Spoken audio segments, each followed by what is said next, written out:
Yes, ladies and gentlemen, thank you once again for joining us for this latest episode of the INC Preview Show. My name's Karl, and joining me as ever, Mr. Tim Close. Hello. And Mr. Max Grant. Hello. And the Dream Team back for 2019 for the first time. I know, the originals. Yeah, has it been a year since we first started? I think it might have been, 224, that was the... Yeah, because we just did the Brazil card. Mm-hmm. And the first one we did was last year's Brazil card, Nunes Pennington. Yeah, that's right, yeah. Flown over. Where I think only about, 10 people ended up buying that card. How many views did you get on this? It wasn't many, but I do want to say thank you very much though for sticking with the channel and for all the dodgy camera work and the cables and wires at our old studio. I just want to say thank you for sticking with us. And as you can plainly see, we're starting to move up in the world. Yeah, we are. Is this a surprise that you had for people? It was, yes. I did promise a surprise for anybody who had been following the channel. And we've managed to get ourselves a new set here. I just want to say a big thank you to Factory 2K in Bishop Auckland for providing all of the equipment. And if you can get in touch with them on www.facebook.com/Factory2K if you are interested in shooting within the North East region. I also want to say as well a big thank you to anybody who has been supporting the channel so far on our Patreon page. All of the money that you donate to us goes directly into trying to make these shows the best that you can. So if you can follow the link on your screen right now, patreon.com/It's Not Cagefighting. All of these call outs right at the start of the show, I sort of feel like a bit like Joe Rogan. Yeah, I mean, the studio's starting to have that Joe Rogan effect. Download the motherfucking Cash app. Are you going for that Joe Rogan look? I'm trying to. Well, Joe Rogan sort of goes more for the... no, not just as in the studio, not you dressing personally. I'll be shaving my head next month. All complimentaries aside, we are here to talk about mixed martial arts. And before we start talking about UFC 238, we're going to be talking about some of the stories which have been developing in the sport over the past month. And we need to go back to UFC 237, and we have a new strawweight queen. Yes. Yeah, we do. Honestly, I didn't see that coming. I'm a big Rose fan, and she was handling the fight and dominating it, and out of nowhere. And like I said to you before, I seen the result beforehand, and then when I watched the fight, I just had no idea how Jessica was going to win it, and she did. Rose looked absolutely amazing in that first round. Is it me or she's getting better each fight? I think from the Carolina fight, which she ended up losing, if you look at the jump from her performance there to Michelle Waterson, it's been like that. Yeah. And then it was like that for the two Joanna fights, and it just went even better for Andrade, even though the result didn't go her way. Yeah, I don't want to say an immediate rematch because let her kind of go off and do what she wants to do, but I'd love to see her go back and get that belt back because I think she's a rightful champion at this point. But what is next for her? That's the thing. There's a lot of rumours that Rose could potentially be retiring, which, from her perspective, if you're 27 years old, you've already reached the top of your field. It makes sense to want to go out, try new things, maybe start a family, her and Pat. Yeah. But the thing is, as you mentioned before, I still feel like she's getting better. And I think that the Rose we saw against Andrade could get even better than that. I think if she retired, she'd regret it for the rest of her life. Because I think if she is getting better and better, I think if she had a two-year layoff, she would stop that train of hers getting and lose that rhythm and everything. This is her prime. Yeah. And 27 is no age. Yeah. It's not. No. I think didn't she start when she was like 19, 20 years old, something like that? Yeah. So there is that element of fighter age. It is, but when you look at like the... I'm 27, I thought when I was 10. I mean, first of all, but no, it does, you're right. Some fighters are going to late. Generally, the earlier you start, the earlier you retire, and obviously the later and later, but... it's like I say, it's her call. Like I say, we don't know. As for a fighter, it doesn't make sense. But like I say, she might want families and whatever else. You know what I mean? Yeah. And like you say, these are actually the clever people while their health's in check. Mm-hmm. While their health's in check. Yeah. I do find it ironic though that on a card which featured Anderson Silva, Little Nog, and BJ Penn, it's Rose that is seriously considering retirement. Yeah, that is quite crazy. Yeah, definitely putting it like that. They maybe want to take a leaf out of her book. Yeah, BJ Penn. What is it? 7-fight losing streak. I don't understand. And we still call him a legend because he is. But but at what point does he say that's it? Well, we said we think he wants to win. But like I say, at what point do you go? Or what point does it get where Dana White or whoever says no? So here's a question for you then: if BJ would retire after a win, would you book BJ versus CM Punk just to give him a win? No. It's almost disrespectful. I think BJ Penn would actually be better off going out and loses than that fight. And I don't think BJ would be looking. I don't think BJ is looking for that type of fight either. No, I think that's one of the sort of the positives to take out of BJ's losing streak. It's the people he's fighting. Yeah, definitely. He hasn't tried to shortcut or fool anyone, or he's still And he wouldn't be interested in CM Punk. No, I don't. Is he still on the cards, like? CM Punk on the books even. I think he's working as a commentator for one of the UFC's regional shows. I think Cage Fury. He's actually quite good as a commentator. Yeah. Okay. But he comes from that wrestling background. A lot of them have that. Yeah. Spiel. Yeah. That's what I mean. Well, we're on the subject about retirement. It brings us on to the big breaking news that happened overnight at Fight Night Stockholm. Anthony Gustafsson announcing his retirement. Yeah, a bit of a shock, really. A bit of a shock, but I suppose if his heart's not in it, or injuries, or what's happening behind closed doors, then we don't know. Yeah, I think it might be motivation. I think it's something I feared could happen with Gus. I watched a couple of his interviews and I sort of felt like his heart wasn't really in it. And I thought there's a possibility he could go if he lost to Smith, but I just didn't see him losing to Smith. I didn't, because I think he's such a talented fighter, and my head automatically goes back to him versus Jones and just the amount of effort he can put in. Yeah. But he's kind of just not been at that. I mean, the Glover fight was a quality fight as well. I just don't know how I feel about him retiring. I feel like he's got more to give, but it's just who he fights. Yeah. And it sort of begs the question as well, just how good is Anthony Smith? I mean, we sort of made light about how he just came from nowhere to get himself a title shot. He's a legitimate top 5 light heavyweight now. With a win like that. Definitely. Whether he fought the perfect Gus or anything, but he's still there. Yeah, definitely. You can't. It's on paper now, isn't it? It's in black and white. It's the evidence. He's proved himself, really. The way he carried on in the Jones fight as well. He could have stopped the fight there, but he carried on that fight, and then he seems to be having a quick turnaround with fights as well. I just think, like you say, he's a kind of solidified top 5 probably at the minute. Well, I was gutted that he kept going in that Jones fight, because I actually put money on Anthony Smith to win that. I thought 8-1, 9-1, I'm not going to turn that down. No. So when he was on the ground after that illegal knee, I was thinking, stay down. But that's the thing about his character, though. He would not have wanted to win that way, and I don't think a lot of fighters probably would. No, definitely not. So we're going to be focusing on UFC 238, and this was a card which I don't know about you. I get the impression when I look at this card that it's sort of been a bit overlooked. I think all of the focus is going to be on Fight Week, UFC 239. But I look at this card, we've got a lot of quality here. We've got 2 title fights, 4 number 1 contender matches. Pretty much everybody on the prelims is ranked. This is a really good card. I don't think it's getting the love that really it should do.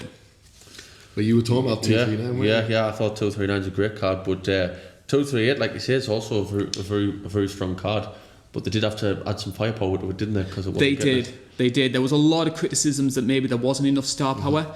There was a fight which was put on the main card on quite short notice, which we will get to in the future. For now, though, we're going to be discussing the prelims, which you can see on your screen right now. What are the sort of stories that really stand out for you on the prelims? For me, probably Aljamain Sterling versus Pedro Munez, just because of the rankings they've got. For me, they should. I know we've discussed this quite a lot of where fighters should be within the card. But that could be a higher ranked fight, I think. That should be on the main card. That's the SPN one, though, isn't it? That's what we're saying. That's what it's all about. I don't think now UFC, we've talked about this before, it doesn't matter about being on the main card now. That's, I think, back in the past now. I think it literally is. You can have some of the best. Obviously, everyone wants to be main or co-main event. But apart from them now, ESPN or Fight Pass or whatever, they need to produce. The UFC need to give them a certain standard of fight, and I think we've had them before where they've been better than a lot of the main cards. Yeah. My only issue sometimes is how many people are viewing the prelims. Yeah, more and more now. This is the reason why they're doing it, to get them more. And that would make sense. But even UFCs I've been to or UFCs I've watched, if you look even in the stadium, until the main event starts. Yeah. So definitely. I wonder how much of that is going to kind of cross over to people. This is what they're trying to change it, aren't they? When it comes to the prelims as well, I think we need to talk about that headliner as well, Tatiana Suarez. A lot of people are saying that she could potentially be the next strawweight champion. She's got every chance. You just look at the way that she's been dominating her opponents so far. I think someone described her as a female Khabib, which is a big ask. That's Ooh. I don't think they should do that. People always hype people up, and they always, whoever's the best at the time and whatever they resemble, they're always going to say he's this or she's that. Yeah, but if she's that good, give her own kind of title, give her own thing. You wouldn't want to be that type of. You wouldn't want to be someone else's. Yeah, that's what it name, is. Do you? Yeah, you want your own identification. Definitely, yeah. But it's another fight that's high-ranked fighters. Yeah. Well, all instincts seem to say that this person will be fighting Andrade for the title. Yeah. Anzarov is an interesting opponent for her because she just seems to have come from absolutely nowhere. I remember watching her fighting Jocelyn Lieberger on the Fight Pass prelims in what was essentially a loser gets cut match. And now she's won 4 in a row.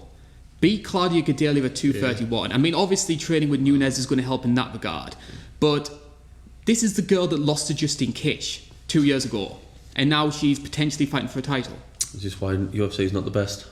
Yeah, no, exactly. I think it's just a sign of what resilience, perseverance, and a little bit of luck can do for you. Yeah. Where is she in the rankings now? Number 3, higher than Joanna. That's what I mean. That is crazy. That is ridiculous. Joanna, in my opinion, should be number 2. But what's happening with her? That's the thing, is because we're not entirely sure what's happening with Joanna. Is she staying at flyweight, going down to strawweight? I think maybe the rankers are thinking, well, we can't really commit to putting her in one weight class above another. Well, exactly.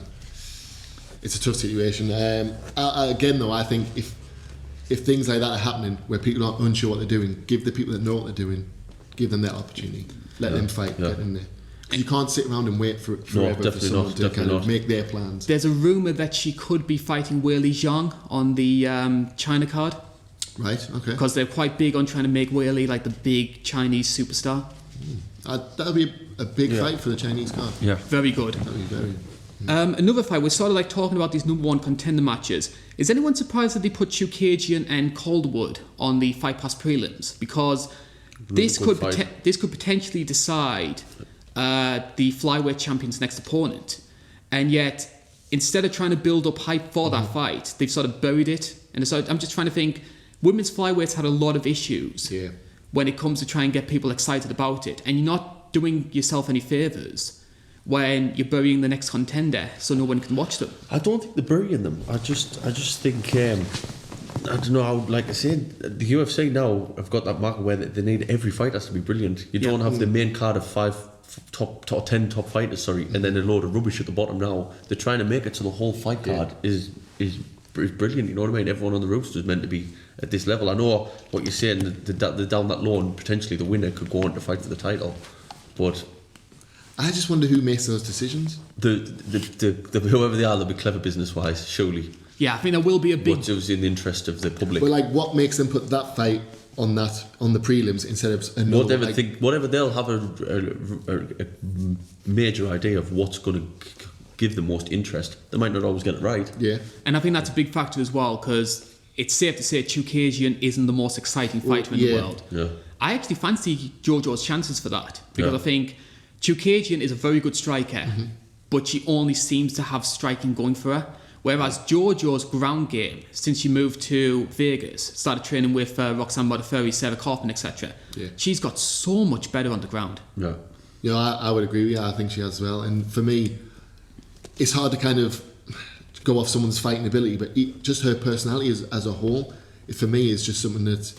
It might not be overly exciting, but for me, it makes me want that person to win more. It makes me want to follow them more. She's just a really nice girl. And British MMA as well, it's not been the best over the past couple of months, so Jojo potentially fighting for a title is going to be a big boost for that. Yeah. See what happens after this fight. I would love it to fight for a title, I really would, but got to see what happens after this.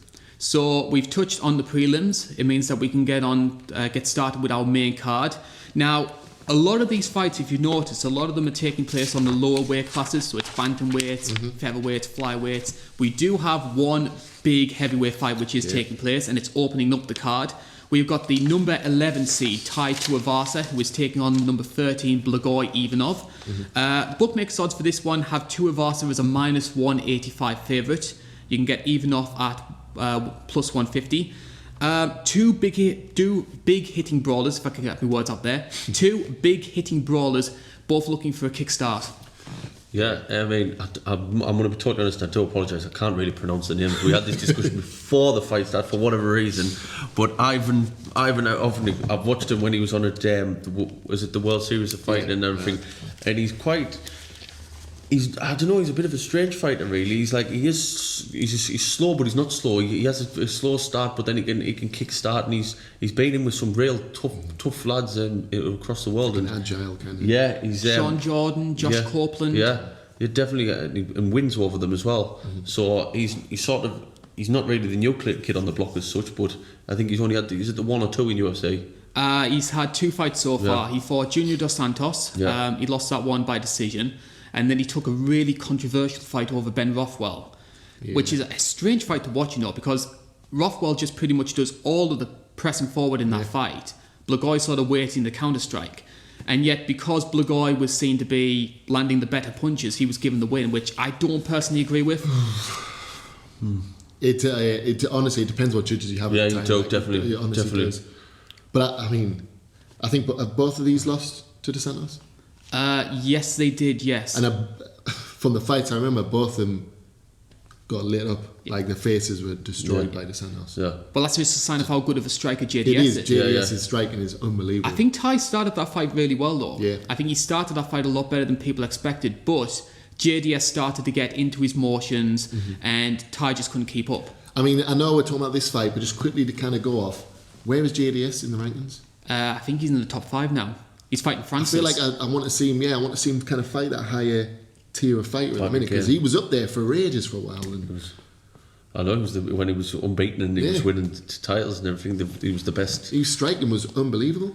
I just feel like JDS is only 34, 35 years old. It feels like he's been in the heavyweight division for donkey's years. Yeah, and he has really not donkey's years, but he's definitely 10 or whatever it'll be. But no, I mean, these two fighters, like I say, one's a plodder and one's Ty's more of a forward fighter, which this potentially will make a very good, interesting fight. And this is what we're going back to Joanne fight and everything about who makes the decisions for the top main 5 fights. I think they had to put a heavyweight in the mix at the top. Yeah, you know what I mean? Definitely. Everyone likes it. I don't care what you say. Everyone likes to say the heavyweights. Because going to the Anthony Joshua fight yesterday, heavyweight, you can get knocked out at any point. And I think this does make an interesting fight to watch. Yeah, definitely to watch. Because but the rankings are. I mean, I'm not saying you shouldn't have that level ranking on the main event, but compared to some of the ones in the prelims who are like 2 and 3, you've got what are these? Number 11 and number 13. 13, yeah. So, like you say, I think they put something on there. The wise way they put it on, like I say, they've broken it up a little bit. Because they're hoping, I think the big hope the UFC have is you got Ty, who is such a hard pressing fighter, very aggressive, and Blagoy, whose specialty comes in counter striking. Yeah. So I think the hope is that them two are going to clash with one another, and we're going to get into a bit of a slobber knocker, as it were. As my good friend Jim Ross likes to say. I hope we do. If that both happens, which generally, like I say, their styles will clash for this. You sometimes get 2 styles that clash and they make a boring fight. This should make a fantastic fight. Yeah. Where have you stood on Blagoy so far in the UFC? Because he came into the company after that spell in the WSOF, 16-1 record. I think his only loss was against Volkov, which no shame in that. No. But I just feel like, considering we heard all this hype about his great Sambo skills, how he beat Fedor in his prime in Sambo, I don't feel like we've seen the true Blagoy yet. No, I don't. I think after this fight, we'll be better off judging him. Yeah. Like you said, Johnny Dos Santos' loss is no shame as a sense. Obviously, then he went on to beat Ben Rothwell. So I think this is sort of the momentum. If he loses now, I don't think the UFC will have too much more for him, to be honest with you. I think sometimes it's tough coming from another organisation as well. And you've got a lot of hype. You've got a lot of like a big organisation, because especially when he was their champion as well, their world champion, he sort of expected to take that crown. We talked about it before, where the pride. Their champions come across, and they couldn't, for whatever reason, couldn't do it in the UFC. Because I'm looking at like some of the WSOF champions who've made it. Like you've got Gagey, who's been a success. Moraes, who we're going to be talking about later on, he's been a success. And then you got Blagoy, which has been very mixed so far, and David Branch, who hasn't really lived up to his potential. Sometimes it takes time. Yeah. Like I say, if you're coming from a different division, it's just sometimes people think you're just going to come over and carry on that same streak. Some people do, just some people. And I also think from that organisation, this one, I think there's a difference in level of fighters and athletes as well. I think, like I said, he was the champion number 1, above number 1 really, and now, like I say, he's in here ranked 13th, and I don't know how much higher he'll go. He probably will break into the top 10, especially if he 1 or 2 wins in that. But I can sort of see him being used sort of these days as that sort of Abdurakhimov, sort of Arlovsky sort of era of if you want to break into the top 15, these are the sort of guys. Yeah. But he'll want more than that. Yeah, definitely. He'll not be happy with that, I don't think. Coming from being a world champion. You know what it is? Like becoming being a world champion. Sorry, I think WEC where Pettis and Benson Henderson were at. Pettis ended that with being a champion. Came over to UFC. Henderson got the title shot before him, and Pettis seemed to just be kind of sitting in the background, not getting that title shot. So I think coming across to a different division, suddenly it's like you just start from scratch, and they're expecting you. Yeah. If you are a title holder, they're expecting you to just go in and act at the same level straight away. Yeah. And if you don't, they did give him to Santos, but you know they'll have said, look, you obviously you'll want to be in the UFC. They'll have said, look, if you want to be the best, you think you're the best. This is who you're getting. But do you think that should happen? Yeah. Do you think you should get someone at the highest level If you straight away? I think it's a sign of how highly they think of you if you're getting someone like JDS. I think that as well, definitely. And I think the UFC, this is what's great about it, because if you want to be this and you want to be that and you fight that person, there's no, I'll have this fight first and I'll have that fight first. No warm-ups. So I think it's, like I said, well, look, I don't think they overly matched it, you know what I mean? It was just, he was the world champion, what was he, 16 wins, 1 loss. He probably thought he would get the win. He would have won in that fight, you know what I mean? They've given him the opportunity, like Karl says, he'll be honoured to get the opportunity, definitely. Rather than, like I said, so that's how highly rated they thought of him. So... Where do we stand on Tuivasa? 8-1 record. He had been unbeaten. JDS was his last loss at the Adelaide card in December. A lot of people call Tai Tuivasa the new Mark Hunt, and if you look at the way he fights, you can see where they're coming from. Yeah, I like him. I do. He does have that kind of striking power as well that Mark Hunt has. I mean, the size kind of is dare I say well. he's a bit more agile than Hunt. Oh, definitely. I mean, if you remember the Alan Crowder fight, knocked him out with a flying knee. Yeah. I mean, if it is true where we say about the UFC where they'll have the favourites of who's they're going to, because we want him to win, so because they'll already have someone's opponent in the back of the head who will want to face next. I think they'll be rooting for title in this fight. Yeah, I think so as well, because he's just such an entertaining fighter to watch, and he's a big personality as well, doing like shoeies after fights, etc. It's good fun for the crowd. And I think a lot of these fights have been knockouts and TKOs, so I think that, like you say, that's a more exciting prospect to watch, and that's definitely in the heavyweight division. That's what you're going there to watch. So that's something you're going to be attracted to. Yeah. What would you say is, if you had to choose a limitation for Tai, what would you say it is? Because I think a lot of people with the Arlovsky fight, everybody thought that Arlovsky's going to be annihilated here. And that turned into a harder fight than a lot of people expected. Yeah. Oh, I couldn't say, I don't think. Grappling? Would you say grappling? And if Lagoy gets a hold of him, well, that's we know what because he's more the grappler. Yeah. If he's going to be going in there with that mentality of I just want to strike, then that's sometimes how you get caught, grappled, taken down. And of course, the big question when it comes to Tai Tuivasa as well, what the hell is his walkout music going to be? Because that's a big joke that Tai Tuivasa has, is his choices of walkout music. He's chose My Heart Will Go On, and I think the last time it was 1,000 Miles by Vanessa Carlton. Oh, what a song. Well, he stands out. But Dana White used to have an issue with that. He used to have an issue with certain walkout music, or like even when, I forget his name now, when he wore the pink pants. He got released. Dennis Holman. That's what I mean. So I know for a fact Dana White has had issues in the past, and I've seen interviews where he's said people come up to him and say, "Can I play this?" and he's been like, "Well, no." I think that's also a bit of favouritism as well. I think if he likes you and he thinks you can do it, I think he can pretty much do what he wants. If he likes you get away with anything. Yeah. If he doesn't, it's just an excuse to probably get rid of you. Well, he let Anderson Silva walk out to Bill Withers, wasn't it? Ain't No Sunshine. Yeah. You would let him walk out or anything, wouldn't you? Oh yeah. So we've got potentially either of these fighters could make it into the top 10 depending on the quality of the win. Which way are we going? In this whole talk of that fight, I've changed my mind 6 times. So I'm really on the fence with it. I think Ty is the more explosive one. But Blagoy, like I say, I've watched a good few fights of his, and he's just not to be underestimated. Yeah. He doesn't outstand you and go, wow, he's the next big thing, or he's this. But I wouldn't sort of bet my house against him. Do you know what I mean? He's not fighting DeSantos this time. I really am on the fence. It's tight. I think if Ty gets it done, it's going to be in the first round. If he doesn't, I can see him getting caught. Blagoy's got the experience. I think the longer it goes on, the more it goes Definitely, on. Definitely. But I'm going to go for Blagoy, but it might come back and bite me in the ass. I'm going to say Blagoy by decision. Oh man, I wanted to go for Ty, but now I feel like... Go for Ty. Now I feel like I definitely shouldn't. Yeah, I'm going to go for Ty. Hey, if it makes you feel better, Tim and Chris were on the show last month, and pretty much everywhere they went, I ended up going the opposite. I know. Let's see how this goes. And I'm going to start off by going with Ty. So we move on to fight number 2, and we are in the Bantamweight division, and it is Jimmy Rivera who is taking on Petr Yan.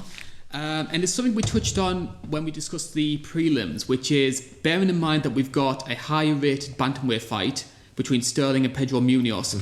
Should this really be on the card? Possibly not, but I'm going back to I don't think it's a better fight by any means, but I think it's really got something to do with the SBN. And I know I'm going into more politics side of things rather than fighting, which is wrong. But that's how I feel is the only explanation for that. I think it would be a good swap, just to swap those fights. But because I think Munoz and Sterling is going to be a more entertaining fight as well. Because when we'll touch on this when it comes to Jimmy Rivera. I don't think Rivera's the most exciting fighter in the world.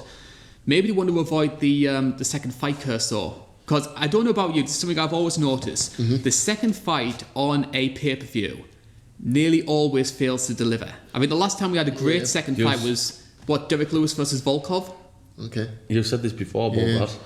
But I mean, some of the fights they put on as the second fight, like Montana De La Rosa versus Nadia Kassem, Dwight Grant versus Alan Jouban, Marva Barella versus Kalindra Faria. I do like Jouban. That was an awful fight, the Dwight Grant fight. It's not the fighters, you're saying they make a poor fight. It's just a bit of a curse. Is this the fight you call the toilet break fight? The toilet break fight. It is. Because I think you kind of tune in for that first fight, and then it's like, right, okay, it started off well. Go and get another beer. Yeah, it's a break time, isn't it? Get yourself a beer. Now we've got the big stuff after this, and we have got 3 big fights. Yeah. Do you not think that also is the main card kind of tough need to sandwich that whatever that fight's going to be? Now, for instance, for you, whatever fight's there, you might just be like, that's the toilet break fight now. So it's almost like you're putting a negative spin on it already. I think if there was a change around in the fight card, I think Karl would say, "Oh, we've got the number 3's now a toilet break." Yeah. If Ferguson was at number 2, you wouldn't take that time. Tony Ferguson. You wouldn't take that time to go to the Tony toilet. Ferguson ever been in a boring fight? Well, yeah, that's true. Going back to this one though, if we look at the bookmakers odds, we've got Petr Yan, who is a minus 340 favourite. You can get Jimmy Rivera at plus 260. We'll start first and foremost with talking about Rivera. 22-3 record. His last fight was a loss against Aljamain Sterling. Prior to that though, he was on a 20-fight winning streak, mainly on the New Jersey regional scene. Right. He had that win against Brimich, which I think was his UFC debut. Then he got a good win against Uriah Faber at 203. And he's sort of been around that sort of top 10 scene since, but never broken through to be a title shot worthy contender. When you break it down like that, do you not think he's underestimated? As a fan, like us as going, a fan. Should he be on the main card? Yeah. Then you go back to say, he was on a 20-fight winning streak, he's got wins over Faber and everything else. Like, does he deserve where he's at then? I think so. I think if you win that many fights, you must be doing something right. But it's the way it goes about winning. It's like what we saw with Elias recently, where he built himself a great winning streak. Yeah. And I think only like that sort of top level of can break them. Middleweights were beating him. People like Derek Brunson, Thiago Santos, etc. But because these fights weren't entertaining, the moment he lost, he was in danger. Yeah. Well, I feel like that's the way the UFC's going a lot at the minute. Like if you're an exciting fighter or you've got the mouth and you can run it, you're going to get kind of up boosted through. Yeah. But fast track. People who are just getting them wins, well, exactly, yeah. And the people who are just getting the wins aren't always being looked at because they're not exciting or they're not a draw. Yeah. That's always been the case, though. John Fitch. Well, always like to say it's not a John Fitch fan. No, I'm not. Are there any John Fitch fans? There will be out there. I'm sure his mum and his dad. Debatable, that. But it's like you saying that there, though. Jimmy Rivera, lost was Sterling. So then, just in the way my head works in this kind of competition and this kind of company, Sterling should be in this position. I agree. You know what I mean? Yeah. He got the win over him, but now it's like I know what you say. It doesn't matter about that now, but I think overall and definitely for a casual fan, people watch this show now and he might be saying, "Look, I don't want to be the title break fight." No, they have to draw straws. Yeah. Who gets the short straw to be number 2 fight? So you'd rather be on the prelims than the title break fight? Yeah. Well, I just think that's how it should go. You've won. Yes. You want to get on the main card, and as a casual fan, the main card is going to be a lot of the time what you're looking at. Like you say, who makes these decisions? But they don't make these decisions and go, yeah. They'll be seriously sat down and talked about of who breaks into the main card and who. And like sometimes they swap them, like not all the time, but they do swap them over to ones. There's a reason someone's in the background going, look, we want this actually for that reason. And I honestly believe it's for ratings for the ESPN. And I'd argue as well that his opponent, Petr Yan, is somebody who the UFC are very high on right now. That's another point, isn't it? It's not just all about Riviera. Yeah. 12-1 record, 7 wins in a row, and once again another Russian prospect. I've said it for a long time. Everyone usually goes to Brazil when it talks about like the big hotspots of MMA. Yeah, Brazil's taken over now. Russia, I should say. Yeah. We've talked about before. Russia have always been among it. Yeah. They got the ACBs, the M1s, and they were unheard of because. Well, they weren't unheard of in Russia, obviously, but they were fantastic fighters who you wouldn't want to fight. But for some reason, they stayed in their own continent, type of thing. They're now coming over to America and UFC. And like I say, I think you're correct. Actually, I think there's a big breed of Russian fighters coming up who probably people will try and avoid. Do you think we'll ever get to the stage where we always talk about the Brazil pay-per-view? Could we essentially, in a few years' time, be talking about the Russia pay-per-view? Definitely. Do a show in like Moscow every year? I think 10, 15 years, I think it could change. But I think, but surely by then, Anderson Silva and them will be retired. Well, and there might be a new breed. Still in it. There's so many Brazilians that are on that peak. Yeah. They probably should be retiring and kind of going off now, and these Russians are kind of coming through. I think the Brazil card will still always be kind of a draw. Always, because of the Gracies, anything like that. Brazil's got that much stigma around it. It'll never die off to Brazil. I don't know if Russia will ever take over that from Brazil, but I think there'll be another nation that's kind of always like kind of in the way that Britain is, where it's like, oh yeah, we've got to do a kind of English card this year. I think there will be that case with the Russian one. Yeah. When it comes to Petr Yan, I love his Muay Thai, short range Muay Thai, good switch boxing as well, strong jab, which I think is always a good trait to have, and I think that's going to be very strong against Jimmy Rivera, who likes to get inside, likes to get into the pocket. If there's one issue which I do have when it comes to Petr Yan, though, is if he's outside of that preferred range, he can be very passive. Yeah, I don't think Rivera will cause many problems as such in this fight in particular, though. I think a lot of fighters have that, though, where you've got your kind of key area that you like to fight in, and when you're outside of that, like... Yeah. Lyoto Machida, when he's out in the distance, that's where he likes to be. As soon as it's close in, he doesn't like it. But it's all about the opponent then exposing that. Well, exactly. So you're always going to have the area that you kind of are more active in. Like you say, it depends who you're fighting to kind of bring that other side out of you as well. Definitely. And what would you say are Rivera's key strengths? He's exciting. I don't really know Rivera, to be honest. I think someone said this perfect when it comes to Jimmy Rivera. Yeah. He's a male version of Tisha Torres. Because Tisha is a great striker, but she just doesn't have the power to cause people major problems. He hasn't got the punch power to knock Yan out, but maybe just, like I say, plod on. But I think Yan won't give him 15 minutes to do that. I think he'll finish him before the 15 minutes. Well, if it's any kind of hint on the fight, I'm sure I've seen something with Yan where he said this fight, all it's going to be is him beating the crap out of Rivera, and then afterwards he's just going to decide who he wants next. So he's very confident in his ability of what he's going to do in this fight. He thinks he's going to go in, steamroller in. Well, I hope he doesn't underestimate him, because you shouldn't underestimate any opponent. No, you shouldn't. Andy Ruiz. But do you not think that's... I've always said that about Russians. They've got that confidence. They've got that mentality. They've got that mentality of, for me, no one will break them. Yeah, they'll if he dies, he dies. And I think as well, if Petr Yan was to win this though, it just backs up my opinion that bantamweight is becoming one of the best divisions right now. Yeah. We've said this for a long time. We all like heavyweights, like we said, but really I call them lightweights, but obviously the lighter weights, yeah. Because I mean, you've got Corey Sandhagen as well. Yeah. Look at that fight with John Lineker. Yeah, I mean, even John Lineker though. You've got a lot of the lighter weights now. I think there's more of them. There's so much. I think it's just the more exciting kind of area now from where it used to be with heavyweights. Definitely. And I know the heavyweight kind of division picked up slightly again, but I just think the fans are going to those lighter weights now. They are, like I say. I think everyone, what I've said is everyone likes to see a heavyweight fight, but I think one heavyweight fight on a fight card is enough for people to see. Yeah. The rest can be all lighter weights. Yeah. I find the heavyweight fights are more popular when it comes to the sort of European cards. Right. No, I do know what you're saying. Nearly always they'll have like a light heavyweight or a heavyweight main event when they go to like Prague or. It's usually Latifi every time. Well, Latifi was supposed to fight Volkan. The Stockholm card had to pull out. Mm-hmm. That would have been a hell of a fight. It would have been. I'm not a fan of Latifi, but to be fair, he always kind of puts on a decent performance. I think. Did you say Volkov? Volkan, yeah. He needs a win. He does, and I think he would have got it, but we'll never know. We'll never know. Who's going to win this one, though? Jan. I've always said never bet against a Russian, and I'm going to stick with it. I'm going to say Petr Yan by decision. Okay. I'm going to go stoppage. I think I'm going stoppage as well. Strikes or submission? Strikes. Not first round, though.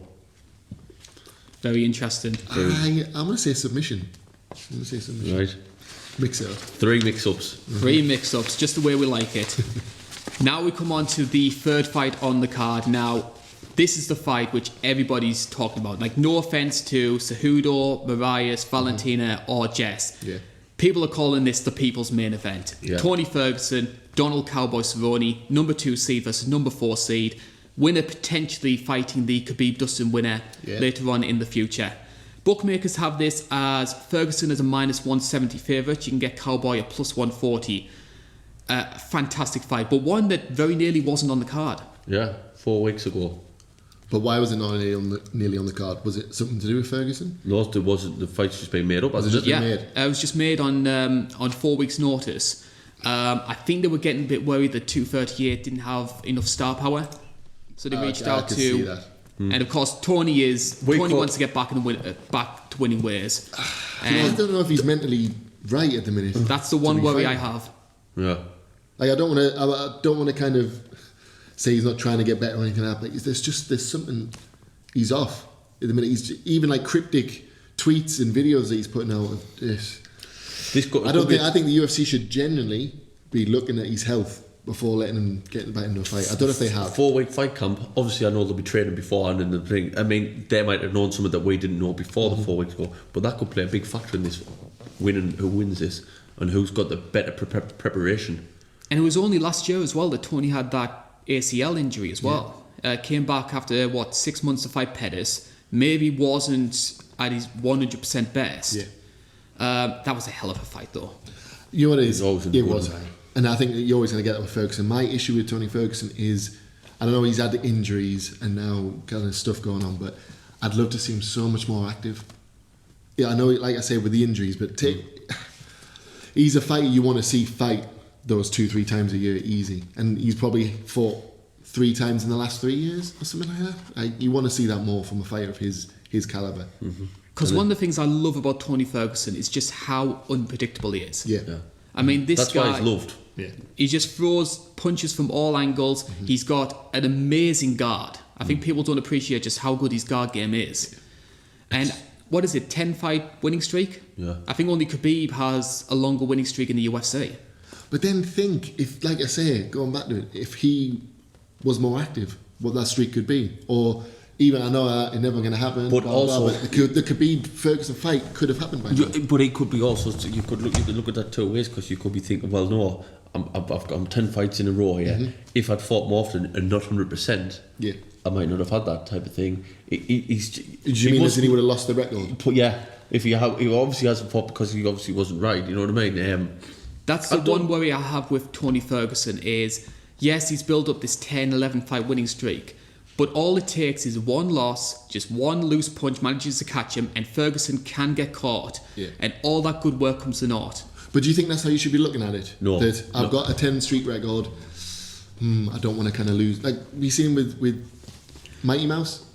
But I think if you did that, I think that's when you do lose. Yeah. Because you sort of hang them back. I think you just need to fight how you're doing, as if you're just trying to reach the top. Which, I think you should. You know. But I think about what happened to Frankie Edgar. Frankie Edgar was supposed to fight Max Holloway at, I think, 222. He agreed to fight Brian Ortega on short notice. Ortega knocked him out. And Frankie's only just got back into title contention. Yeah. I like Frankie, but he's another one. What age is he at now? 36. So I think the Edgar fight's going to be his last chance. Yeah. I mean, the Holloway fight, I should say. It has to be, I think. Wow. But what happens if he wins that fight?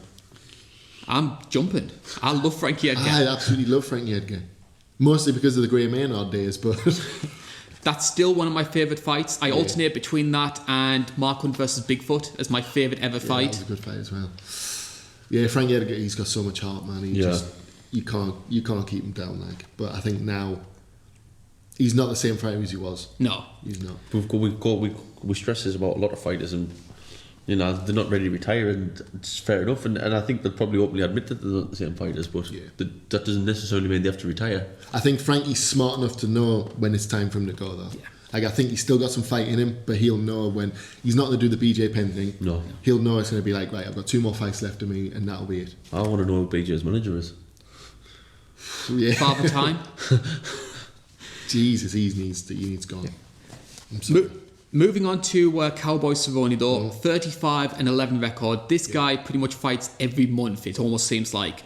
Last fight was against Al Iaquinta, and in my opinion, we're starting to see the old Cowboy again. Yeah, he's got the second wind in his career. He's won 3 fights in a row. I think it was Mike Perry, Alex Hernandez, and Reginald. Good wins, maybe not the highest caliber of fighters, but wins. Very good wins. He's fought those high caliber fighters yes. his whole career. Like he's got the list of who's who on his CV. Yeah. Like he's fought them all. In that record, that 35-11, some people who don't have a clue about the fighting would say that was a poor record for 11 losses, but it's not. He's a great fighter, and like I say, and he'll fight up with who's who. And the most wins and most finishes in UFC history. Yeah. I can see that awesome. easy. Like it's a good it's nice to have that, isn't it? For, even if he doesn't hold it for the rest of his life. Yeah. He's at 1 point he had that record. But do you think he's better fighting now with a weight change? I do, yes. I mean, I liked Cowboy when he was fighting the welterweight because I've never been a big fan of fighters who cut massive amounts of weight because I think they come into the fights dehydrated and they're not really 100%. Yeah. And I think a big part of the reason why we've seen so many fighters moving up in weight class and finding success is because of that, because their bodies can perform. They're finding the correct weight. We've had this discussion in the gym and stuff about cutting weight and that, because I don't know. It's the last however many weeks, it's not, you don't actually concentrate on the fight and think about your opponent. You're thinking about how can I lose this weight, and that becomes more. The fight actually comes second to the weight cut. Do you know what I mean? Because obviously without the weight cut and getting on the scales, that fight's not happening. So the weight comes first, and then you've only got 24 hours after to think about the fight. Yeah. And I think as well, you can take a punch better if you don't drain your body. It's like a jug of water. If you start pouring it out, where does the water come off? That comes off the top. It's like that with this. Your dehydration's your brain. You're getting your brain rattled about, getting punched. Your water protects it all. You know what I mean? If you're getting dehydrated, it's your top half of it's your head that's going to be the most dehydrated. Well, 24 hours isn't long enough to fully rehydrate. Well, I hold the Dillashaw fight as the biggest example of that. In my opinion, TJ doesn't get finished the way he does if he's fighting the bantamweight. Yeah, and this, I think at those levels of weight as well, every extra pound that comes off you is a lot. Yeah. Like he looks ripped anyway a lot of the time, TJ. Yeah. I know. But now we know why.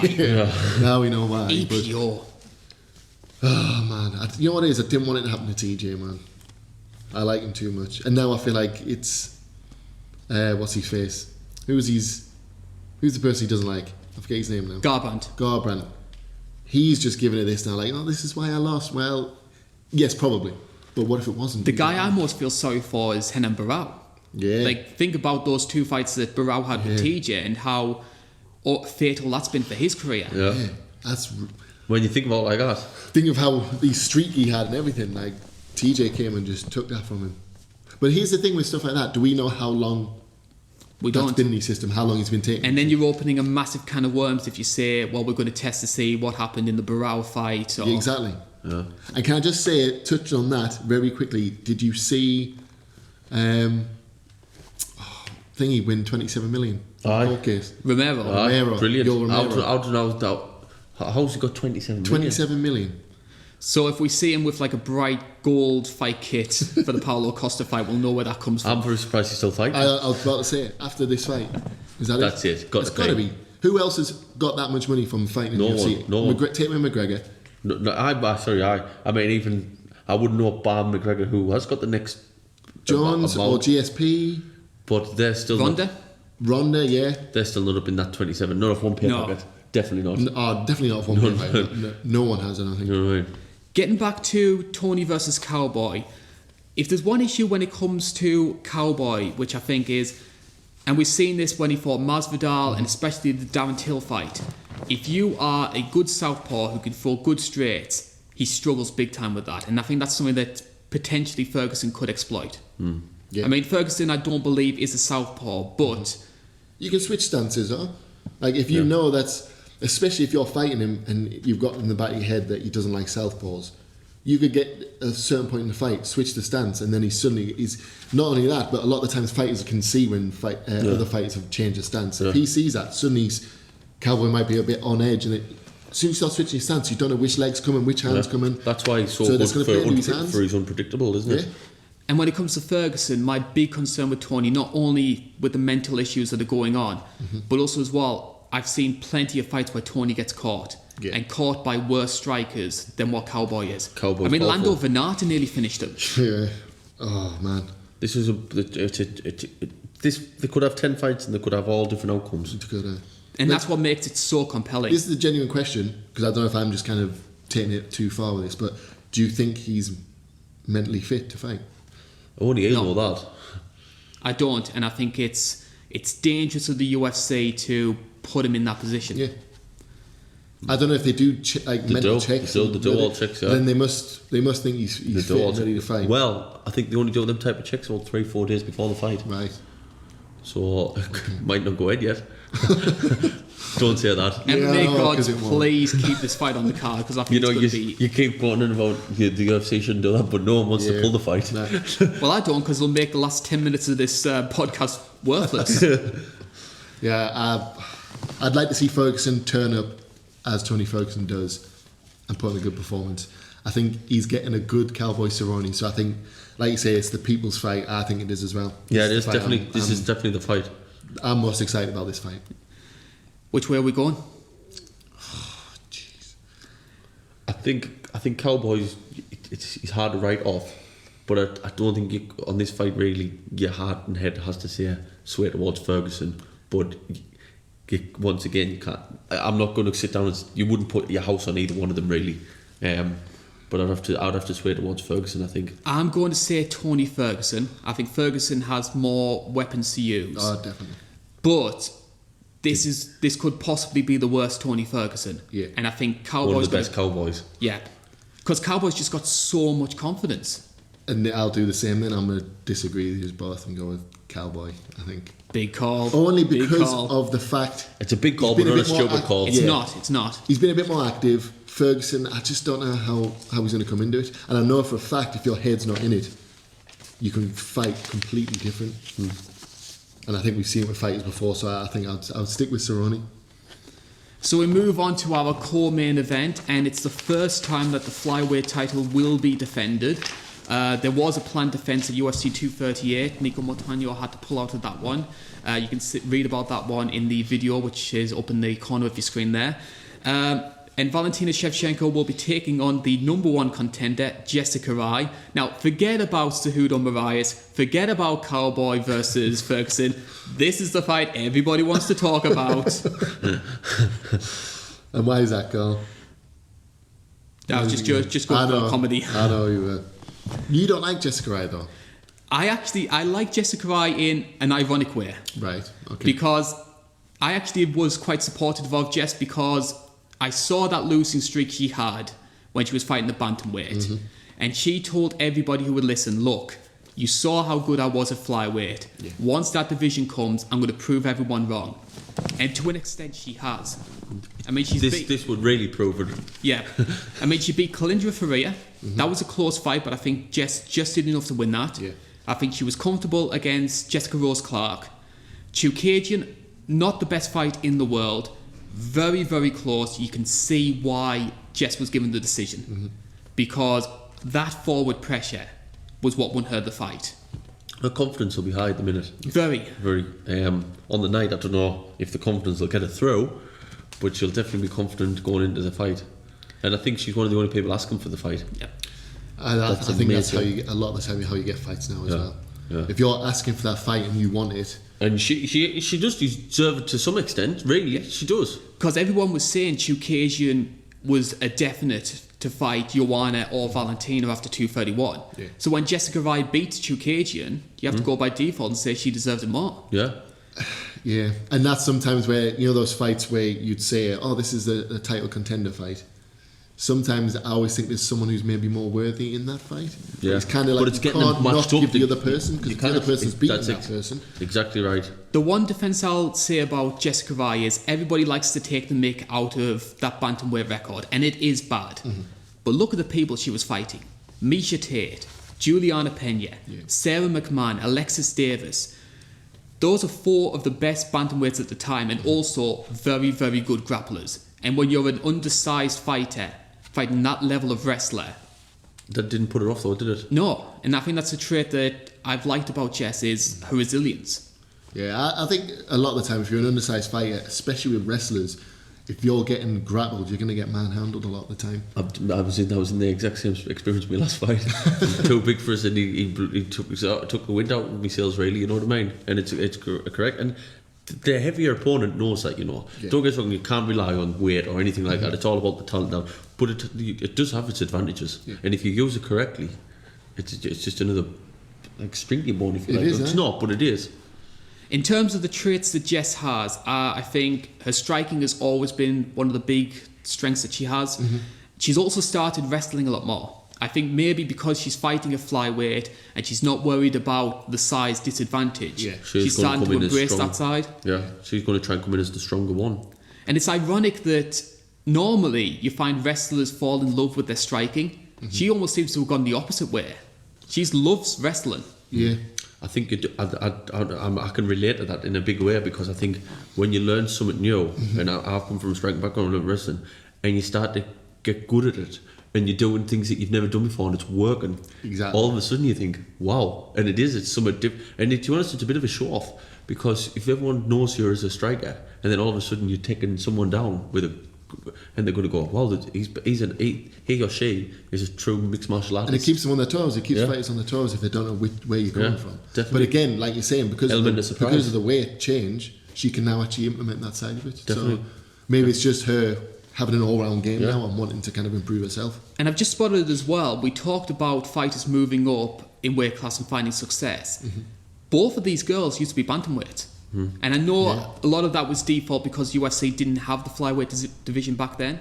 But I still find that quite ironic that with the women it seems to be going the opposite way, where the bantamweights are moving down to find success at flyweight.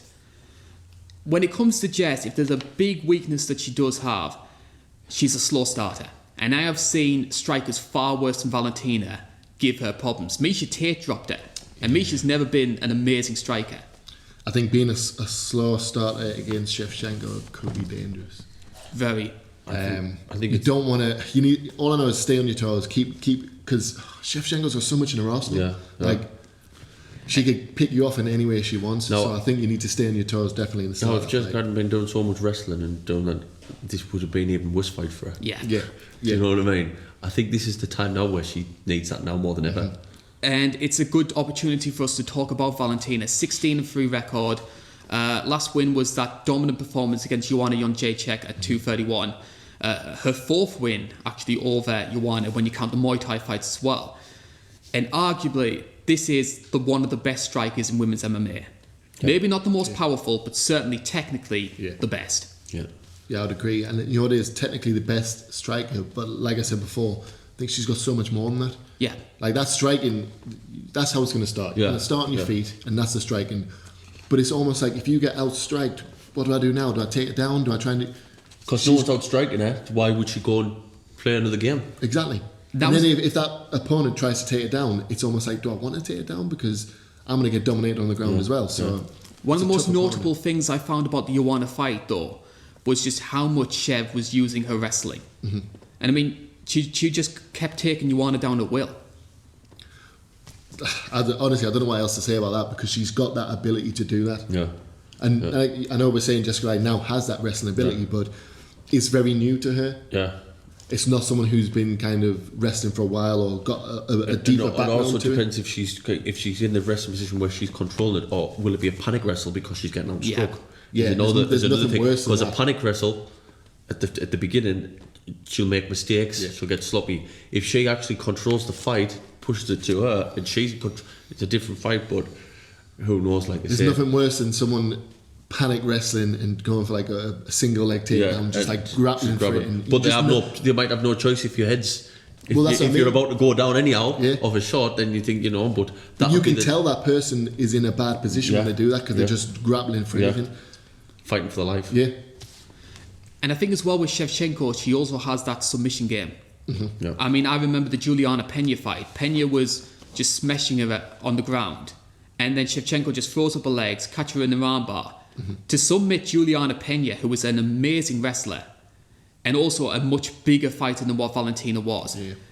You go back to Bantamweight and you just look back. I was watching the Holly Holm fight that Valentina had, and I just realised how tiny Valentina was. I mean, Holly's one of the bigger bantamweights on the roster, and Valentina was walking around at about 130 pounds, and Valentina just pieced her to bits. That to me is Valentina's best performance. Yeah, she's a pro. She's a proper all-there, isn't she? Yeah. And sometimes, I know we were just discussing the kind of the weight issue. If you're the smaller person, especially in a wrestling kind of way, you might lose. But sometimes ability. Oh, the ability. Don't get like a weight's not weight. It's not the be all end all. It's not at all part at all. But it's just if you've got if you've got fighters who are 50-50, but one's the heavier. Yeah, that's what I mean. But ability beats weight. Ability is just anything. And she's got heart power. Yeah. I mean, obviously, we're not talking stones, like a couple of stone heavy, like, you know what I mean? We're talking however many kilos, pounds. It's it makes a difference, but not. I mean, when they've got however many wrestling partners in the gym and sparring partners, they don't all stand. They'll get them. Oh, you're about the same. Yeah. But there could be 4 or 5 kilos in that weight. You know what I mean? So if you're ideally used to grappling and messing on with them, then really you should get used to the power. Yeah, definitely. I find the reaction to this fight fascinating to see, because in my opinion a good comparison to this fight is John Jones versus Anthony Smith. And everybody knew that fight was going to be a mismatch, but whether it was because they liked Anthony Smith or they wanted anybody to beat John Jones, they were willing to put that to one side and sort of embrace the absurdity of an Anthony Smith title fight. Yet with this one, the backlash has been quite severe, in my opinion. There's a lot of people who've been venting and saying, Jessica Rai, is that the best you could do? What a farce. But she's a scrappy underdog, and I don't think any of us are really expecting Jess to win, but in a brand new division, the threshold for title contenders is always going to be lower. And we've seen that over the years. We've had people like Liz Carmouche, Mark Hominick, David Lasso, Hermes Franca. Not bad fighters, but not elite level. It's natural to have that lower caliber of first title shots. I've said this must have been 10 times now today, I think, on and off. I don't think there's many people queuing up to fight Shevchenko. No. That's the difference. So people can argue all they want, but what do they want to do? Not fight. Sit at home. You know what I mean? Jessica Rai, I think, is the one who's put us out there. And that's what I mean. Who else would have it? And I've got nothing against Shevchenko, but I think because when you've said that, then it irritates us. I would like then now Jessica Rai to go and win, just because because when people are going on like that, saying if they've got a point. Don't get us wrong. If there was other people knocking at the door, and then they come on and they would have announced it by now. They'd have said, "Hey, how come she's got to perform it?" No one's piped up. Do you know what I mean? I think part of the reason Jess has got so much grief is I think it's the bantamweight record just sticks in a lot of people's minds. Unfairly, in my opinion. Yeah. People are allowed to move on and improve. Exactly. And I think way. Jess has. Yeah. Bookmakers aren't really giving Jess much of a chance. Shevchenko is a minus 1,400 favourite against Jessica Rai, who you can get at about 750 plus 750. So we're into sort of like the Holly Ronda territory when it comes to bookmakers' odds. If Jess was to pull off this win, would it be the biggest upset in UFC history? It's got to be up there in your top 5. Of all time, I'll tell you the reason. Do you know why it's up the?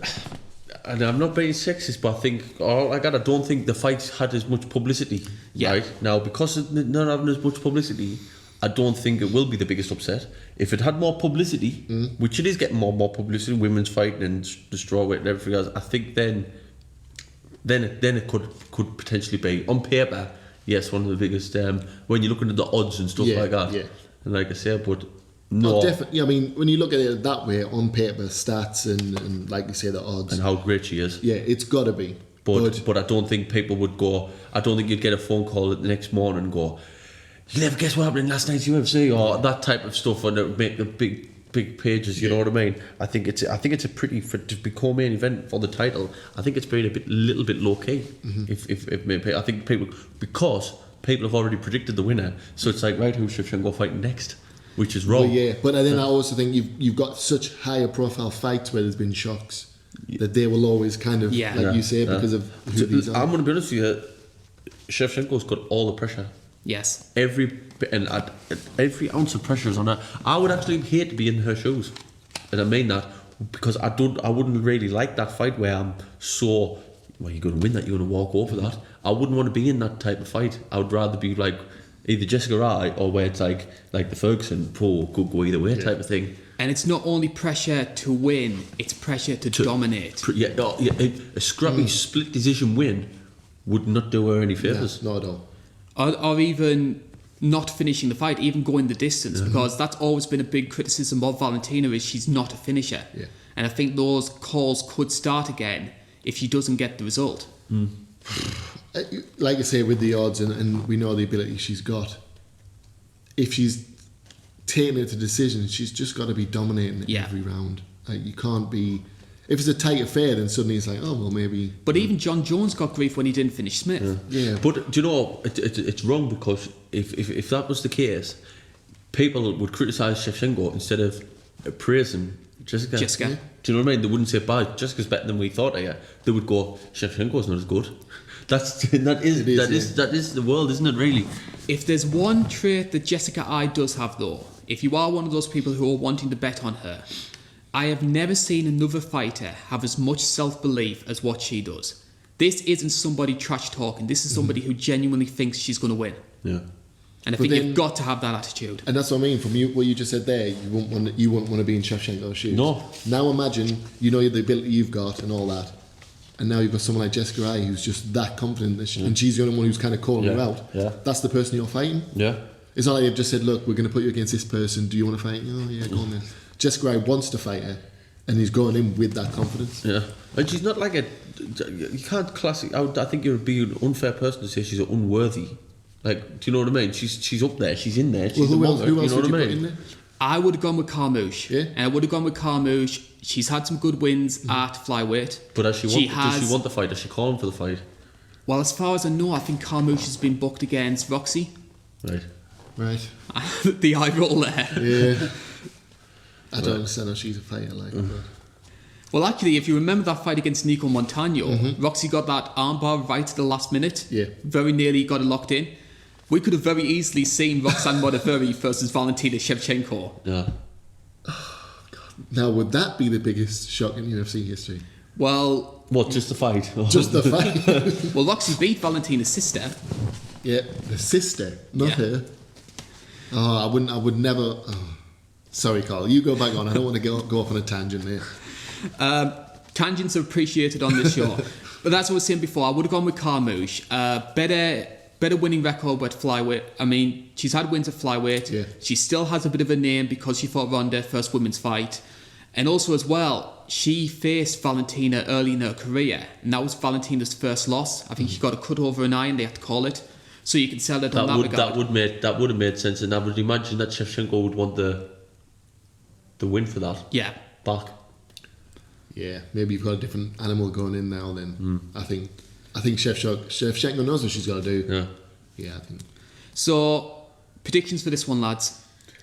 I'm gonna go Shevchenko, but I know that might sound obvious, but I don't know how. I'm going to say Shevchenko 4th round submission. I'm going Shevchenko in. I'll go decision.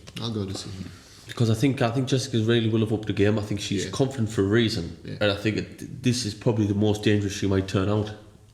There's some fighters and that if feel Shevchenko's underestimated her, which is very possible as well, that could be a telltale.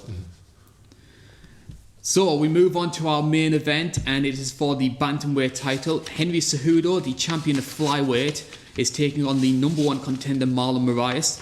The bookmakers have this one very, very close. Moraes is a slight favourite, -125. Henry Cejudo you can get at -105.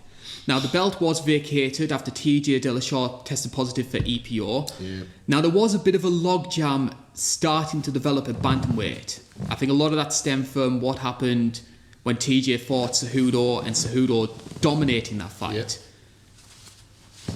Dare I say it's actually turned out to be a good thing for Dillashaw to pop, because that sort of logjam has been cleared, as it were. It's cleared up. Yeah, I would agree with that.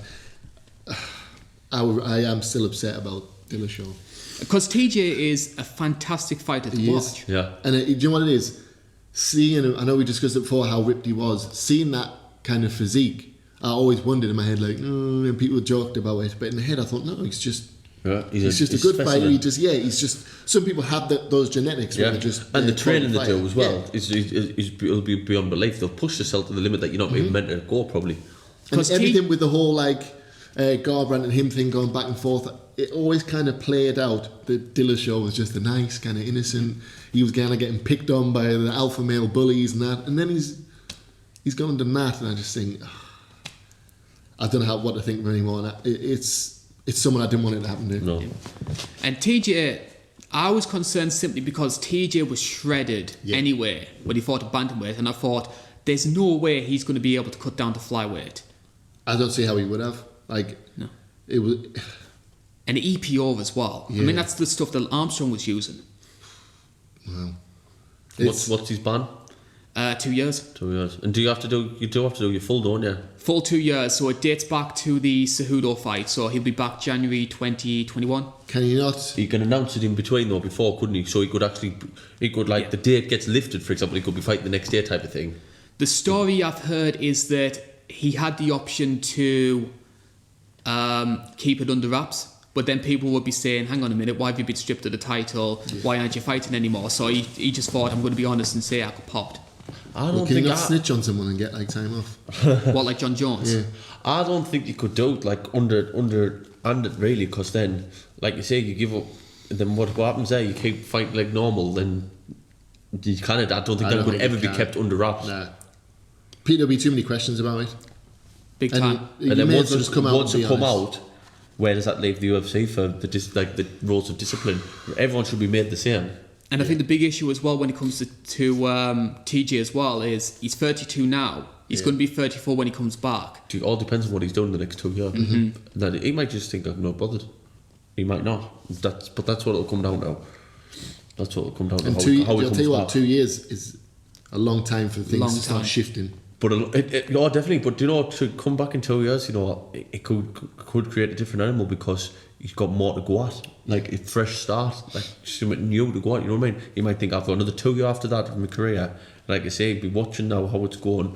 There'll be other people to fight.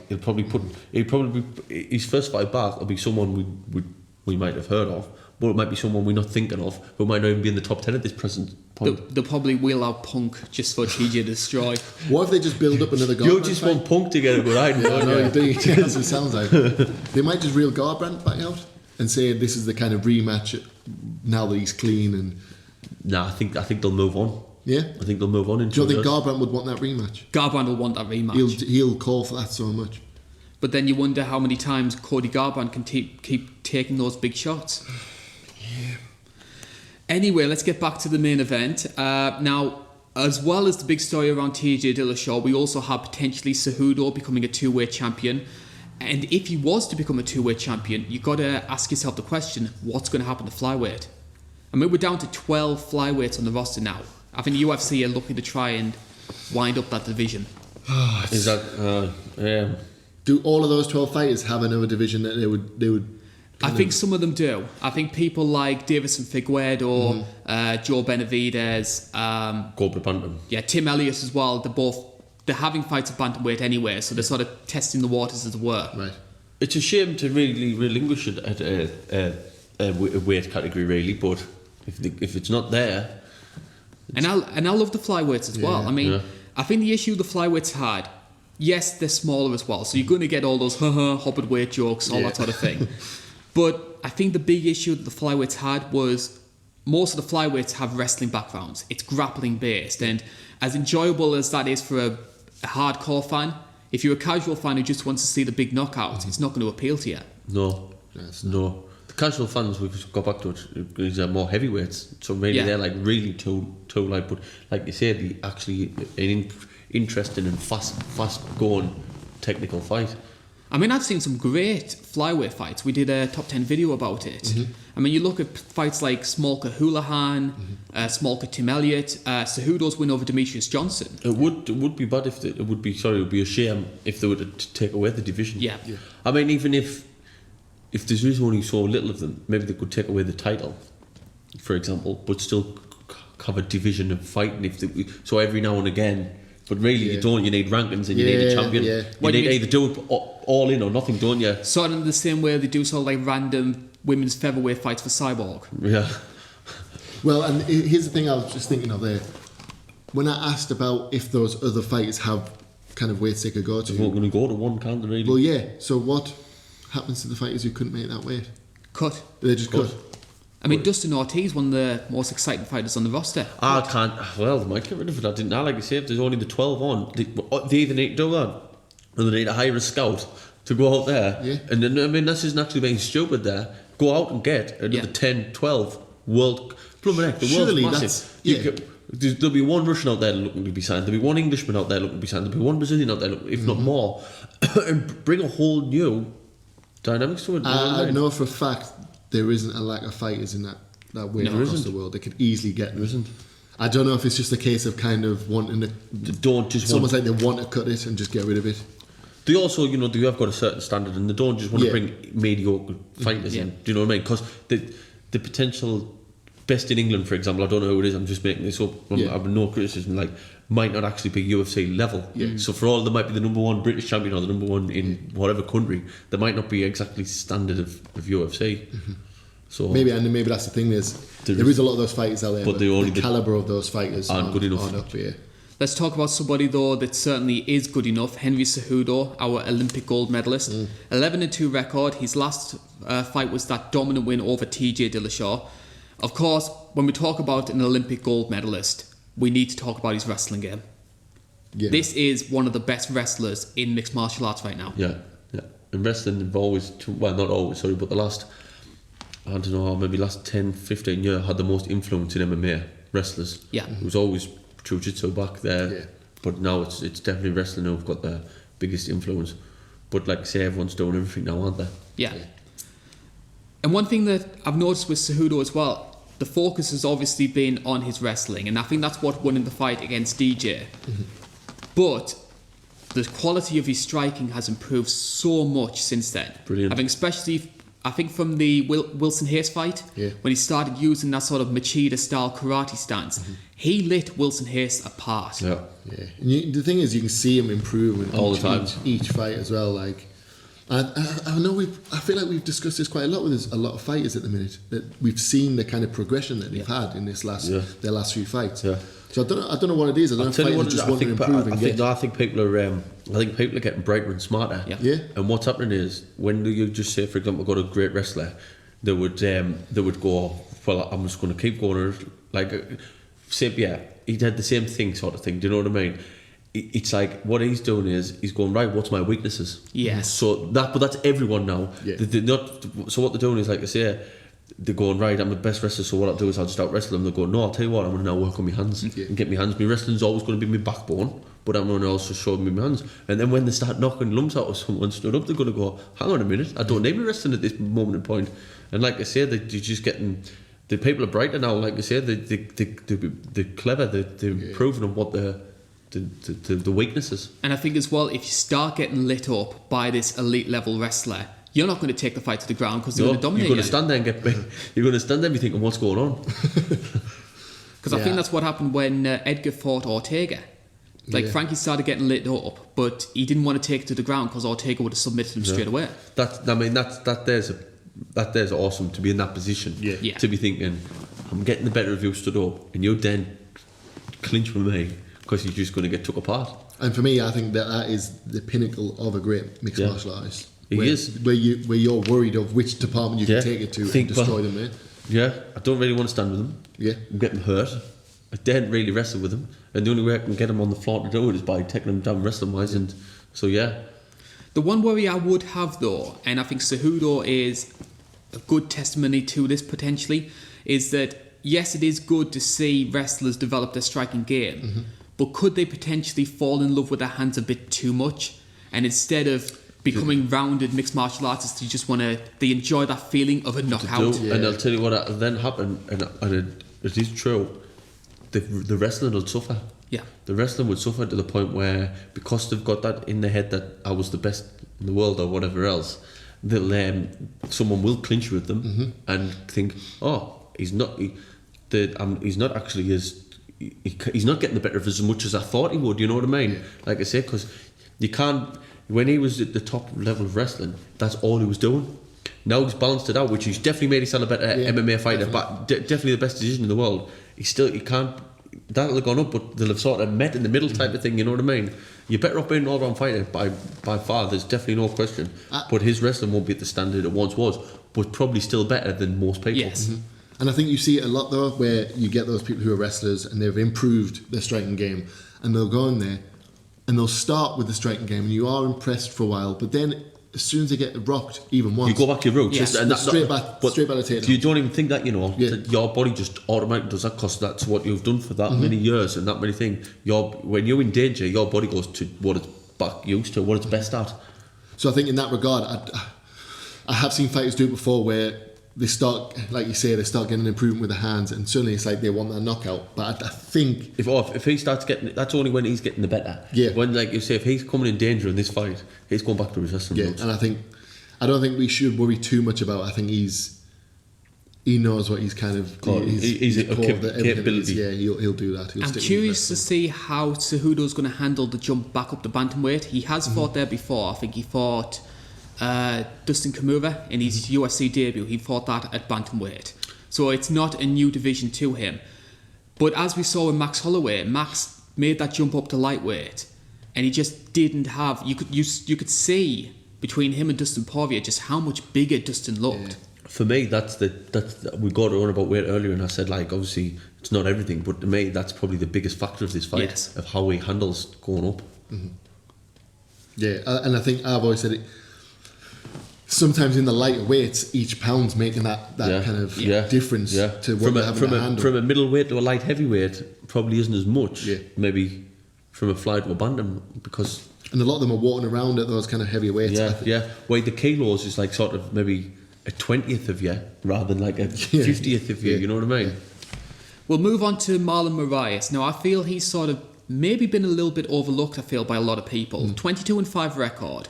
At one point, his record was 5-4. He started his career with not much amateur experience, and then he went on this amazing run, 17 wins out of 18. He's won his last 3 by first round finish, including submitting Asun Sao in his most recent fight. Yeah. As I mentioned before, I think maybe because he's not the most high-profile name, this guy can crack. Yeah. He has got a lot of power. He likes the chucking combinations. So that's the worry there for Cejudo with him going up the weight, him being a powerful powerful bantamweight. Sorry if I got my words mixed up there. That's where like he might be a bit too overpowering in that sense. But Obviously, Moraes has the power. He loves to throw combinations in bulk as well. It's not just one big power punch. It's 1-2s. He does utilise. He's got wrestling on his back pocket, as it were, but I wouldn't say it's something that he overly goes towards. And a great kicking game. In the WSOF especially, he was finishing guys a lot with head kicks. Yeah, and I think the way these two are kind of set up, in my head at least, I can see how the fight is going to be striking at the start. Obviously, it's standard, but I think it's going to kind of be an all-out striking fight. First round. Yeah, and then I think it's going to be a case of suddenly Cejudo maybe can't handle the combinations he's getting, and that's where it's going to resort to straight to the floor. I think that's probably what will go down to. Cejudo will probably get to the floor once he goes on the back foot. And the other factor is how good is Moraes' takedown defense? Well, I think he'll be technique is better, but I think there will be a little bit of a weight factor in it for strength. I think he will be a bit more, but I think he'll not be able to cope with his wrestling. I always think your takedown defense can be of a high quality, or you could have improved it or whatever. But if you're against someone who is a world class wrestler, it's tough to even try and fight against that. It is, but it's not as if he's trying to out wrestle him, as long as he's trying to keep him off him. Yeah. There's a massive difference. He wouldn't be able to go into a wrestling match and wrestle him and beat him and pin him and do whatever. But he could certainly be working on his wrestling defence, getting out the way of moving, not giving him that time to get him. But you're saying do you say his last 3 finishes are head kicks? If I can get this correctly, I think he finished Sterling with strikes. Right. The Rivera finish was a head kick. That was something like 30 seconds. And then he submitted Assunção. Right, well, he does like leg kicks. He's going to, for me, if those leg kicks start having an effect on Cejudo, he's getting taken down straight away. Yeah. Without a shadow of a doubt. Yeah. If he's got the leg power to take him down after he's been... that's true. Yeah. And I'm curious to see as well how Moraes handles the pace of Cejudo. Because Henry is wickedly fast. He is. And when you compare them to, say, Sterling, Rivera and Assunção, who are maybe a little bit slower. I mean, Moraes, it was quite easy to catch him. And I think it's going to be much harder to do so with Cejudo. Yeah, speed's going to play a big factor, I think, as well. But the only thing is, with the striking game and that speed, and you've got a lot more kind of striking ability from Moraes, I think the speed might not play, especially if I'll tell you one thing that'll stop his speed if he's getting leg kicks. Yeah, if he's taking those leg kicks, that's going to slow him down straight away. And it'll stop him. It'll keep him at bay. Yeah, it'll keep him at bay. It could actually spoil the fight as it happens, because I think it would keep Cejudo out of reach and just be on for the perfect timing rather than getting in amongst it. And especially when Cejudo uses that karate stance as well, that lead leg is going to be a massive target. Exactly. Yeah, definitely. Which is why for me, he's going to take him down. Cejudo might actually, for all his striking's really good now. I think that him and his corner and coaches, they'll be saying, look, if we get this down, that's probably where we need this. I'm going to lean towards Moraes between the two. Okay. I think I'm going to say second or third round by strikes. I'm going to go Cejudo, and I'm going to go decision. I'm going to go Cejudo, and I think I'll go decision as well. I have to say though, if I had to choose with my head is saying Moraes. Yeah. My heart wants Moraes to win it as well, simply because I'm over the champ novelty. The double champ thing just bothers me so much. It's boring now. Yeah. Well, what's the point of it? You say that, but if you were in the position, you had a title, you got offered another one type of thing, and you know what? It's like, yeah, okay, they've done it. It's still, if it's your first time, you can't blame it. You go for 3 titles if you go. Yeah, you know what I mean? I think a guy in one championship did, Martin Nguyen. Yeah. He tried to win bantamweight, lightweight, and featherweight. Yeah. A little part of me feels like you need to be a dominant champ before then you can then go for another. In my opinion, you need to clean out the division. Yes. And you need to have a history at your new weight class. The only person, in my opinion, who deserved it was DC.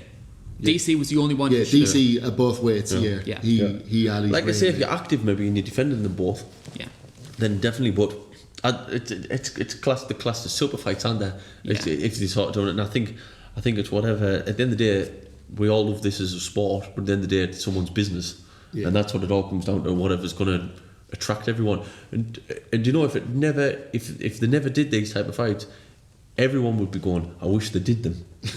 Yeah. But do you think that's the thing with that's part of the the fact fun, though. McGregor's brought that in as well? Yeah. Because at that point he did dominate the featherweight division. He demolished them, didn't he? And then it was like he was getting called out, and there was things everyone wanted to fight him. I just see it as lazy marketing. But do you think at the time when Conor McGregor did it, it was this new thing? It was people wanted to see it, and it was exciting. Now it's like they've seen. I know it's obvious, but they've seen it happen, and they've been like, right, this is something we want to kind of do a bit more often.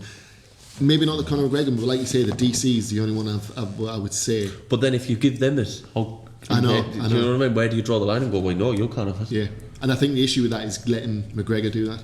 If DC had done it, you could say, well, no, he's deserved it, and he's kind of put in the work.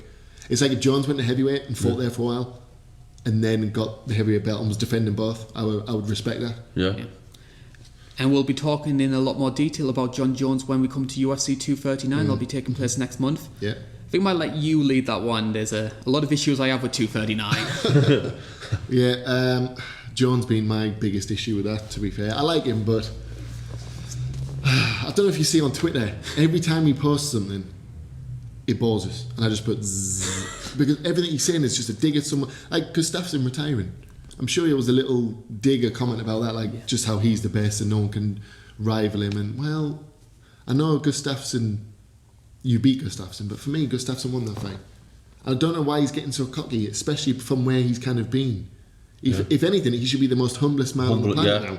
Yeah. He's not. No. He's kind of stayed at that level. He keeps saying he's matured, and I don't think he has. I'm curious to see how he handles Santos. I expect John to win that fight, but Thiago has some tools which could be interesting. Because Thiago's a madman as well. He's going to come all out on that fight. Definitely. And the thing is, I thought Anthony Smith was going to do it against John Jones and kind of just think, you know what, just put it all out there, just go for it. I think Santos might do that. Also, I just want to quickly say this. I'm the biggest John Jones fan of his fighting ability. But not his just not him as a person. I think John Jones is the best fighter the UFC's ever had, for me personally. Just as a person. Oh. That's quite hard. That must mean how much he must irritate you. Yeah, you have that much respect of him as a fighter to then do that. It seems crazy. I want John Jones to be like the Anthony Joshua of MMA. Just a nice guy. Yeah, that's what you want. Respect everyone. But it pains me that I hate him so much, but what a fighter. And what a positive way to end the show. Yes. Thank you very much for joining us here for the INC preview show. My name has been Karl Bainbridge. Tim Close, Max Grant. And we'll be seeing you again next month for 239. See you later, everyone. Thank you.